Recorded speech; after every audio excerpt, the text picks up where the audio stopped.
성경에 나오는 인물 가운데 우리가 가장 닮고 싶고 따르고 싶은 분이 한 분이 있다면 요셉일 것입니다. 우리는 그동안 아브라함과 이삭과 야곱에 대한 생애를 더듬어 봤습니다. 그들은 믿음의 조상입니다. 이삭과 야곱에게는 믿음의 조상이지만 그 사람들에게는 인간적인 실수가 많이 보입니다. 근데 놀랍게도 요셉을 믿음의 조상이라고 부르지는 않지만 이 아브라함과 이삭과 야곱이 다 용해되어서 정말 우리가 따라야 하고 닮아가야 할 그리스도인의 완전한 모델을 요셉을 통하여 하나님은 우리에게 보여주신 것입니다. 요셉의 삶을 볼 때마다 감동과 우리에게 격려와 용기를 받게 되는 것은 그가 최악의 상황을 최선의 축복으로 바꾸었다는 데 있습니다. 우리는 누구든지 어려운 일을 경험합니다. 위기를 경험합니다. 위기가 문제가 아닙니다. 그 위기를 축복으로 어떻게 바꾸느냐가 중요합니다. 요셉의 특징이 하나 있습니다. 환경 탓, 조상 탓 안 합니다. 우리의 특징이 있습니다. 환경 탓, 조상 탓하는 것입니다. 근데 요셉을 보면 그렇게 억울하고 그렇게 어려운데도 하나님 원망 안 합니다. 그리고 자기를 힘들게 했던 사람들 미워하지 않습니다. 여기에 요셉에 대한 감동이 있습니다. 그는 불같은 유혹 속에서도 순결을 지켰으며 기막힌 절망 속에서도 꿈을 포기하지 않았던 사람이 바로 요셉입니다. 바로 오늘 우리가 닮아가야 하고 따라가야 할 하나님이 보여주신 정말 이상적인 그리스도인의 모습이 요셉이 아닌가 생각을 합니다. 요셉의 생애 전체를 놓고 보면 요셉은 저는 4가지로 그 사람의 성격, 그 사람의 인생을 이야기하고 싶습니다. 첫째는 요셉은 정직한 사람입니다. 오늘 우리 시대의 위기는 정직의 위기입니다. 정직이 무너지니까 다 무너집니다. 요셉은 정직한 사람이었습니다. 두 번째 요셉에게서 제가 발견하는 것은 그는 꿈의 사람이었습니다. 꿈을 꿀 줄 알았고 꿈을 이룰 줄 알았던 불굴의 어떤 위기 속에서도 꿈을 간직했던 사람이 요셉입니다. 요셉의 공부를 이번에 준비하면서 보니까 요셉의 또 한 가지 특징은 그는 정말 하나님을 신뢰하는 믿음의 사람이었다는 것이죠. 하나님을 신뢰할 수 없는, 신뢰하기가 어려운 상황에 수없이 부딪혔지만 요셉은 하나님을 신뢰하고 있었다. 믿음의 사람이었다. 정직한 사람, 꿈의 사람, 믿음의 사람. 이번에는 그 부분까지 공부를 손을 못 대기 때문에 그 얘기를 표에다 쓰지 않았는데 요셉의 생애의 클라이막스는 용서에 있습니다. 형들을 용서하는, 그리고 모든 사람을 다 품어주는 사랑과 용서의 사람. 그렇게 함으로써 요셉의 생애가 마무리됩니다. 정직의 사람, 꿈의 사람, 믿음의 사람, 용서의 사람. 나는 이런 아름다운 신앙인의 모습이 여러분의 삶 속에도 발견되기를 축원합니다. 주여 나로 하여금 정직한 사람이 되게 하십시오. 어떤 경우도 정직을 잃어버리지 않게 하시고 주님 나로 하여금 꿈을 꾸는 환상의 사람이 되게 하여 주시고 그리고 이 환상을 이룰 만한 믿음을 갖는 사람이 되게 하여 주시고 마지막으로 모든 것을 다 이루었을 때 모든 사람을 다 용서하고 포용하는 그런 사람이 되게 하여 주옵소서. 이런 사람이 누군가 생각을 했더니 예수님이세요. 바로 요셉은 가장 예수님을 닮았던 사람입니다. 오늘 첫 번째 오늘 본문에서 생각하고 싶은 것은 요셉의 정직함입니다. 정직은 타고나야 합니다. 내가 노력해서 정직해질 수도 있지만 천성적으로 기질상으로 이 정직이 있어야 합니다. 나는 여러분들의 자녀들에게 이 정직한 기질이 있게 되기를 바라고 품성 있게 되기를 바랍니다. 어떤 사람은 태어날 때부터 사기꾼적인 기질을 가지고 좀 태어나는 사람이 있습니다. 아무리 노력해도 이 사기성을 벗어나기가 어려운 사람들이 있습니다. 그 사람이 누구냐면 야곱입니다. 그 아버지 야곱. 그래서 요셉을 공부해보면 아주 신기한 것은 어떻게 야곱에게서 요셉이 나왔냐는 거예요. 불가능한 일 같아요. 아니 어떻게 야곱 같은 아버지에게서, 야곱은 그 이름이 움켜진다는 거 아닙니까? 야곱의 기질의 특징은 사기꾼 아닙니까? 형 에서의 장자권과 축복권을 속여서 훔쳐서 그 사건 때문에 그는 집을 떠나가기로 도망가는 방랑자의 세월을 수없이 보내는 그런 사람이 바로 야곱이거든요. 성경을 보면 참 놀라운 게요, 이삭에게서 요셉이 나왔다는 게 놀라운 일이고요, 요셉에게서 또 야곱이 나왔다는 사실이 굉장히 놀라운 사실입니다. 이 사실을 볼 때 여러분 부모 탓하지 마십시오. 부모와 상관없이 여러분 요셉이 될 수가 있습니다. 부모와 상관없이 부모님이 참 여러분이 따라가기 어려운 삶의 모델을 보여줬고 이혼을 했고 뭐 여러 가지 어려운 일들을 많이 겪었다 할지라도 요셉을 보십시오. 참 신기할 정도로 요셉은 그렇게 태어납니다. 요셉은 아버지와 전혀 다른 기질, 전혀 다른 성품을 가지고 태어납니다. 그에게는 천성적으로 하나님이 양심, 거짓 없는 양심을 주신 것 같습니다. 창세기 오늘 37장 1절 2절의 말씀을 보므로 시작하겠습니다. 1절 2절을 같이 읽겠습니다. 시작. 야곱이 가나안 땅 곧 그 아비의 우고하던 땅에 거하였으니 야곱의 약전이 이러하니라. 요셉이 17세 소년으로 그 형제와 함께 양을 칠 때 그 아비의 첩 빌하와 실바의 아들로 더불어 함께 하였더니 그가 그들의 과실을 아비에게 고하였더라. 요셉이 어릴 적의 이 얘기는 전혀 소개되지 않고 17세 소년, 사춘기를 겪는 아주 이 예민한 나이인 이 나이부터 요셉이 소개가 됩니다. 오늘 이 1절 2절의 말씀을 보면 요셉은 아버지와 그 형제들과 함께 조상들의 약속의 땅에서 자라났었다라고 소개하고 있습니다. 이것은 아마 요셉의 마음속에 어렸을 때부터 하나님에 대한 약속, 하나님에 대한 믿음을 자리 잡을 수 있는 터전이 아니었나 생각을 합니다.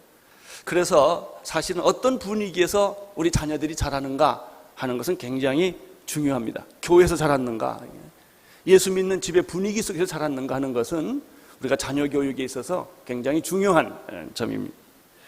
또 1절, 2절을 계속 보면 요셉이 17세 때 이야기를 소개하고 있습니다. 요셉이 17세 때까지를 가만히 살펴보면 첫째, 그가 어머니가 일찍 여였다는 겁니다. 라헬이 둘째 동생 베냐민 낳을 때 난산하여 아기 낳자마자 죽었습니다.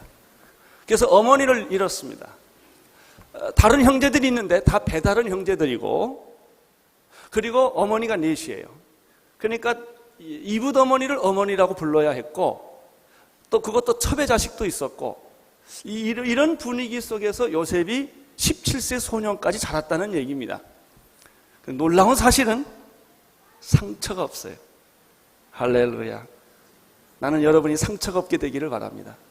우리는 환경이 어려우면 상처를 받습니다. 부모가 이상적인 부모가 아닐 때 상처를 받습니다. 그래서 그것이 내 성격을 삐뚤게 만들어주고, 말도 삐뚤게 하고, 혈기를 부리고, 남을 시기하고 경쟁하는, 거짓말을 하는, 사기성을 만드는 그런 성품으로 만들기가 쉽습니다. 여러분 17세 자녀들을 두신 부모들이 많이 계실 거예요.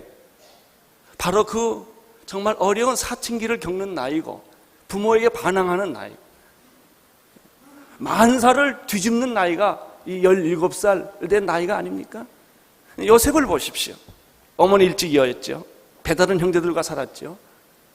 이런 환경 속에서도 놀랍게도 요셉은 쭉쭉 뻗은 대나무처럼 환경과 상관없이, 상처 없이 그가 자랐다고 하는 것은 기적 중에 기적입니다. 아버지가 그렇게 교육을 했을까요? 그렇지 않죠. 아버지 자신이 사기꾼인데 뭐. 아버지가 무슨 교육을 했겠어요?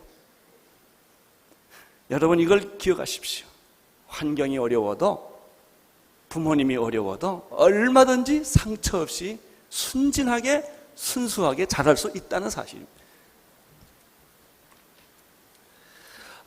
이 1절, 2절의 또 말씀을 보면 그 요셉의 특징 중에 하나가 이 17세 때 있었던 사건인데 불의와 거짓을 용납하지 못한 성격이라는 것입니다. 요셉은 두 첩이 소개되고 있어요. 빌하와 실바라는 여자가 소개되고 있습니다. 몸종이었습니다.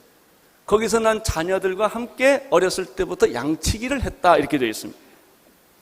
그런데 이 두 첩의 자식들이 불의한 일들을 행한 것입니다.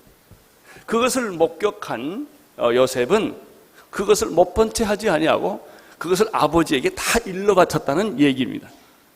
어떻게 보면 고자질입니다. 어떻게 보면 남자로서 의리 없는 행동이라고 말할 수가 있습니다. 저는 이 본문 때문에 몹시 고민을 했습니다. 과연 요셉이 고자질을 한 것일까? 아니 어떻게 그 같은 형제들끼리 실수를 아버지한테 일러 바쳐서 혼을 내게 한다면 그것이 옳은 일일까? 이런 그 해석 때문에 여러 번 생각을 많이 하다가 제가 어떤 고등학생 하나를 만나게 됐어요. 여자 학생인데 그 자매는 성품이 거짓말을 못하는 성품이래요. 그래서 잠을 잘 때도 자기 방을 닫아놓으면 안 된대. 아버지 어머니 방도 다 열어놔야 되고 자기 방도 열어놔야 되고 담을 두지를 못한다. 거짓말하면 살지를 못하는 그런 성품을 가진 어린 자매를 제가 만나게 되었습니다. 그때 하나님이 내게 번뜩 깨닫게 해준 게 있어요. 아, 그렇다. 요셉이 천성적으로 거짓말을 못하는 성격이에요. 속이지 못하는 성격이에요. 그것이 비록 이야기하는 것이 고자질이고 고통스럽고 내가 얘기함으로 다른 사람이 피해를 본다 할지라도 거짓말을 안 하는 성격. 정직을 말하는 정직한 사람. 불의를 용납하지 않는 성품이 요셉에게 있었구나. 그 형들을 그가 미워해서 고자질하지 않았다는 증거가 어디 있느냐면 그 후에 아버지가 아들에게 형들에게 도시락을 갖다 주라고 했을 때 미워했거나 질투를 했다면 그렇게 못했을 거예요. 적당히 하다 그만뒀을 거예요. 그러나 요셉은 기쁜 마음으로 형들의 도시락을 들고 형들에게 찾아갔고 형들이 그 자리에 없었을 때 수소문해서 형들이 있는 데까지 찾아간 걸 보면 요셉은 형들에게 무슨 감정이 있었던 것이 아니었단 말이죠. 그럼 요셉이 왜 그렇게 했겠느냐? 그의 정직성 때문입니다. 그의 정직성 때문에. 우리의 위기는 마음의 정직성을 잃어버린 데 있습니다. 우리는 정직하면 죽습니다. 우리는 정직하면 너무나 손해를 보기 때문에 알면서도 모르는 척하고 보고도 안 본 척을 하고 그리고 사건을 전부 다 해석을 전부 거꾸로 해서 우리는 현실을 아주 지혜롭게 살아간다고 착각하고 있는 것이죠. 그러나 요셉에게서 우리는 첫 번째 배우는 메시지는 무엇입니까? 그의 정직성이라는 거예요. 그는 숨길 수가 없었고 그는 말하지 않을 수가 없었고 오해를 받고 자기가 손해를 본다 할지라도 그의 그 기질, 성품 속에는 이 정직성이 있었다는 것이죠. 저는 우리 민족을 위하여 기도할 때마다 주님 우리 민족성 속에 정직함이 있게 하여 주옵소서. 정직함이 있게 하여 주옵소서. 교회가 가지고 있는 최대 위기는 예수를 잘못 믿는 게 아니라 교인들이 정직하지 않는다는 데 있습니다. 성령도 받고 성경도 잘 읽고 기도도 많이 하는데 어쩐지 우리 마음 삶 속에 정직함이 없다는 것입니다. 두 번째 요셉의 생애를 통해서 발견하는 것은 그가 지극한 사랑을 받고 자라났다고 하는 사실. 3절, 4절을 함께 읽겠습니다. 3절, 4절 시작. 요셉은 노년에 얻은 아들이므로 이스라엘의 여러 아들들보다 그를 깊이 사랑하여 채석옷을 지었던 그 형들이 아비가 형제들보다 그를 사랑하므로 그를 미워하여 그에게 언사가 불평하였더라. 이 3절, 4절을 보면 요셉이 문제가 있는 게 아니라 아버지가 분명히 문제 있는 것이 사실입니다. 아버지가 자녀 교육을 할 때 특별히 요셉을 편애를 했다는 얘기가 이 3절, 4절에 나타납니다. 그 편애한 결과가 채색 옷을 특별히 지어 입히고 그리고 다른 형제들에게 질투와 시기를 일으켜서 요셉에게 아주 험하게 하고 말도 험하게 하는 그런 상황이 여기에 벌어지고 있는 것을 볼 수가 있습니다. 야곱이 요셉을 특별히 이렇게 편애한 것은 이해를 합니다. 왜냐하면 네 부인 중에서 요셉의 어머니였던 라헬은 지극히 사랑했던 여자였기 때문에 자기가 사랑했던 여자가 낳은 아이를 요셉이 사랑한다는 것은 이해할 만합니다. 또 요셉을 특별히 편애한 것은 아마 어머니가 일찍 죽었기 때문에 아버지로서 안타까운 그 마음이 있어서 누구보다도 떡을 하나도 더 줄 수 있었겠다. 그것도 이해를 할 수가 있습니다. 그래서 여러 아들들보다, 성경에 보면 여러 아들들보다 그를 깊이 사랑하여 채색 옷을 지어 입었다. 결과는 형들의 시기와 질투, 그리고 가정의 불화를 가져왔다고 하는 사실입니다. 우리가 여기서 두 가지를 배우게 됩니다. 첫째는 편애는 자녀들에게 갈등을 준다는 것입니다. 가정의 불화를 가져오게 합니다. 부모도 인간이기 때문에 자녀들 중에 누구를 더 특별히 사랑할 수 있습니다. 그러나 오늘 이 본문을 통해서 부모님들이 배워야 할 것은 감정적으로 그렇다 할지라도 자녀들에게 편애를 해서는 안 된다는 것입니다. 똑같은 사랑 나눠줘야 한다는 것입니다. 그러나 우리가 다른 각도에서 이 야곱의 편애를 좀 보고 싶습니다. 배다른 형제들의 입장에서는 아버지의 편애가 몹시 불편한 것이었지만 요셉의 입장에서는 그것은 놀라운 일이었을 것입니다. 요셉은 특별한 대우를 받았고 채색 옷도 지어 입힘을 받았고 아마 모든 것이 열애가 아니었을까 이런 생각을 합니다. 그랬을 때 그 요셉이 아버지에 대한 감정과 느낌이 무엇일까요? 이런 믿음이 있었을까요? 아버지는 내가 어떤 실수를 해도 다 용서를 한다. 아버지가 나를 사랑하는 것은 확실하다. 그건 의심할 수 없다라는 그런 생각을 가지고 요셉이 자라났을 거예요. 이게 굉장히 중요한 겁니다. 자식이 말이죠. 부모가 나를 어떤 경우도 용서하고 사랑한다고 하는 이 믿음을 가지고 자라는 것이 이 아이의 미래에 있어서 얼마나 중요한지, 사랑받고 있다는 것만큼 중요한 것이 없습니다. 우리들의 모든 비극은, 우리들의 성격이 삐뚤어진 것과 상처가 된 것은 거절감 때문에 그런 거예요. 부모가 나를 거절한다. 사람들이 나를 믿어주지 않는다. 나를 이용하고 있다. 나를 사랑한 것이 아니었다.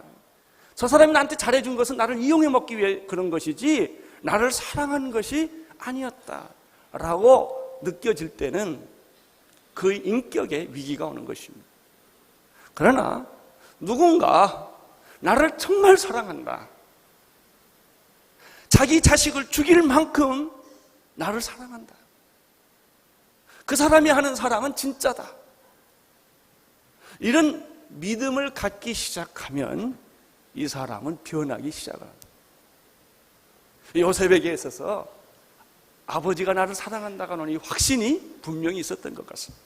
사랑을 이런 의미에서 받고 자란 요셉이었고 배다른 형제들은 아버지의 불신 속에서 자란 자녀들이었다. 이렇게 이야기할 수가 있습니다. 자, 이것을 좀 더 구원의 차원에서 이야기를 해보십시다.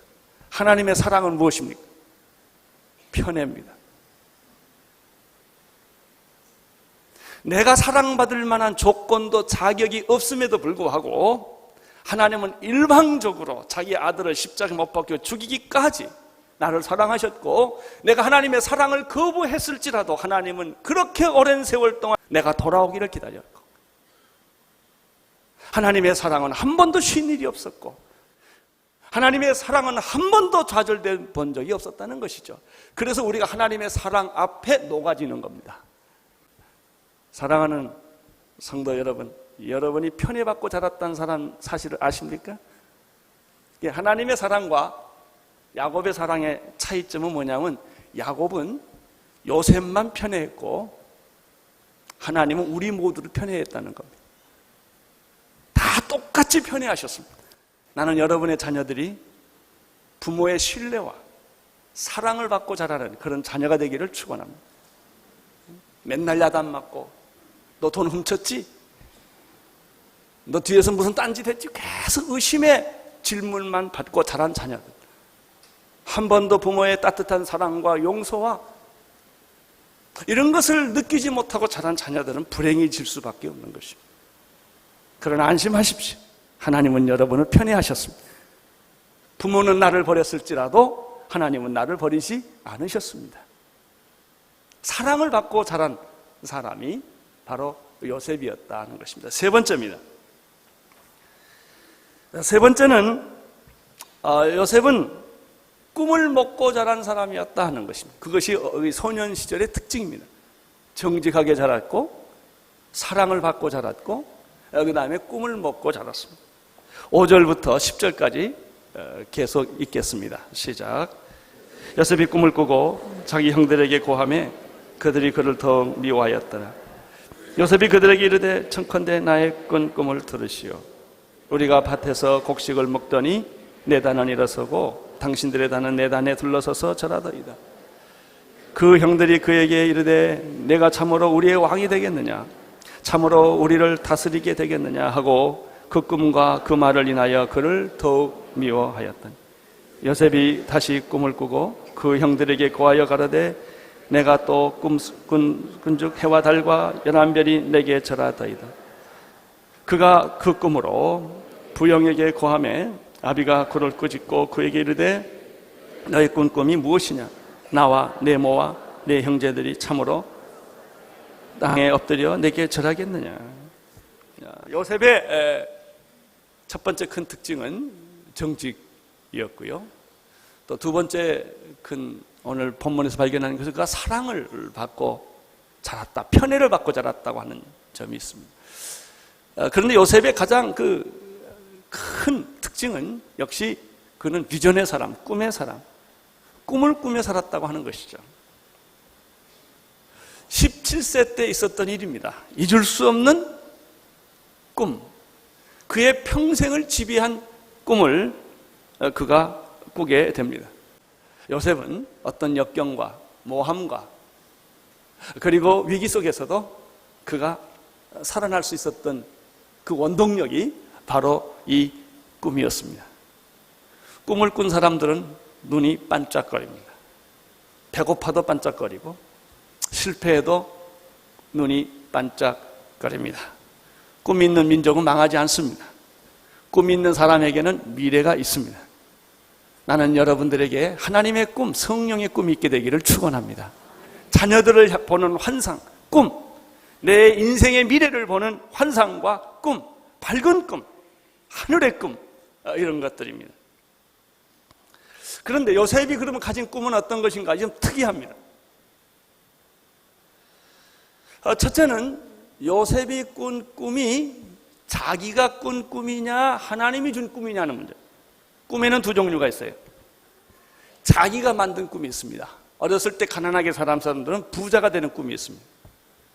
어렸을 때 어렵게 자란 사람들, 매맞고 자란 사람들, 내가 어른이 돼서 돈을 벌면 이렇게 하겠다, 이런 게 있어요. 그런 자기 나름대로의 어떤 꿈과 희망이 있어요. 이건 자기 꿈이에요. 인간의 꿈이에요. 꿈이라는 것이 나로부터 나왔느냐 하나님으로부터 주어졌느냐가 큰 차이입니다. 우리는 내가 꾸는 꿈을 가리켜 백일몽이라고 그럽니다. 이 꿈이 좀 지나치면 미쳤다고 그러죠. 자기는 그 어렸을 때 받은 상처, 어렸을 때 가졌던 그 꿈, 그것을 끈질기게 이루고자 하는 거죠. 어떤 사람은 대통령 되는 꿈을 평생 갖는 사람들이 있어요. 아주 모질도록 대통령 꿈에 한번 사로잡히면 다른 게 하나도 안 보입니다. 근데 그 꿈은 하나님이 주신 꿈이 아니라는 거예요. 자기가 만든 꿈이에요. 그럼 요셉이 가진 꿈은 어떤 꿈이냐? 자기가 만든 꿈이 아니에요. 하나님이 주신 꿈이다. 우리는 여기서 중요한 정의 하나를 내릴 수 있습니다. 크리스천이 갖는 비전, 꿈은 하나님이 주신 것이다. 하나님이 주신 것이어야만 한다. 하나님이 주신 꿈이기 때문에 포기할 수 없는 것입니다.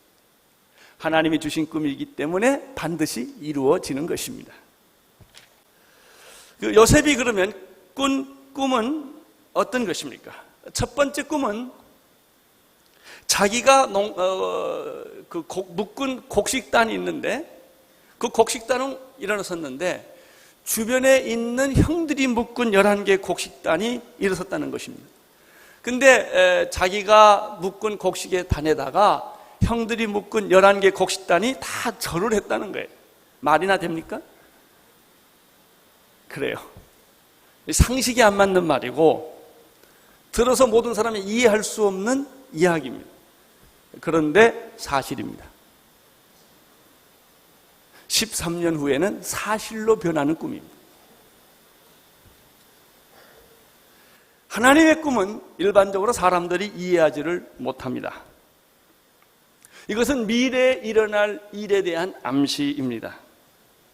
꿈의 본질을 이해하지 못하면 사람들은 분노하고 미워하고 시기하고 질투하고 공격하게 됩니다. 이것이 하나님의 꿈의 특징입니다. 교회도 마찬가지입니다. 오늘의 교회를 향하신 하나님의 꿈이 있습니다. 그 꿈을 다 얘기한다면 우리는 다 도망갈지 모릅니다. 너무 힘들고 어려워서. 그러나 그 하나님의 계획과 꿈은 오늘의 교회를 통하여 반드시 이루어질 것입니다. 여러분의 이성과 상식에 맞지 않는 얘기들을 가끔 교회가 하게 됩니다. 나도 하고 싶지 않는 이야기입니다. 그런데 해야 합니다. 그것이 하나님이 가지신 이상이시기 때문에 그렇습니다. 여러분의 자녀들에 대해서, 여러분 자신에 대해서도 마찬가지입니다. 그런데 이 요셉이 두 번째 꿈을 꾸는데 아주 회개망측합니다. 그래서 요셉이 떡 버티고 있는데 하늘의 해와 달과 11별이 요셉에게 다 절을 했다고 하는 사실입니다. 황당무계하고 말이 되지 않는 이야기입니다. 그런데 놀라운 사실은 13년 후에는 이 꿈대로 그대로 이루어졌다는 것이죠. 형들의 입장에 있어서나 아버지들의 입장에 있어서나 요셉의 꿈을 해석하기가 어려웠고 받아들이기가 어려웠습니다. 바로 이것이 하나님의 꿈이었습니다. 그런데 두 번째입니다. 꿈은 하나님이 주시는 것이다. 하나님이 주신 꿈은 황당무계한 성격을 가지고 있다. 세 번째입니다. 그런데 문제는 이런 말을 17세의 소년 정도면 지식이 있고 상식이 있는 나이입니다. 이 말을 해서 내가 손해볼지 안 볼지 다 아는 나이 아니겠습니까? 이런 꿈을 꿨다면 안 하는 게 좋겠죠. 보나마나 욕먹을 꿈이고 시기와 질투를 받을 꿈인데 왜 그런 얘기를 하겠습니까? 그런데 문제는 요셉이 그런 말을 너무나 정직하게, 너무나 상처 없이 상대방의 입장을 생각하지 않고 툭툭 얘기를 했다는 거예요. 자, 여기서 우리가 또 하나 배우는 게 있습니다. 하나님의 꿈은 말하지 않고는 견딜 수 없다. 그 사람이 예레미야였습니다. 예레미야는 자기 민족이 망한다고 하는 계시를 받았습니다. 그 사람들마다 우리 민족은 이제 망해서 이제 북에서 다 내려와서 나라가 이제 없어집니다. 이런 얘기를 해야만 합니다. 사람들이 그런 얘기를 듣기 싫어합니다. 우리 민족 망한다고 그러면 듣기 좋겠어요? 북에서 다 들어와서 다 점령한다 이런 얘기를 누가 만약 한다면은 요즘 같은 분위기 속에서 그게 통하겠습니까? 그런 거예요. 그래서 하도 괴로워서 예레미야가 내가 이 예언을 안 하겠다고 그랬어요. 그러니까 속에서 불이 났다고 말했어요. 안 하면 안 되는 거예요. 이게 예언입니다. 지금 여기 보면 요셉이 꾼 꿈이 그런 거예요. 그 얘기를 그가 하지 않으면 안 되는 거예요. 그렇습니다. 여러분 이게 뭐예요? 하지 않으면 견딜 수 없는 것, 그게 복음이에요. 예수 얘기.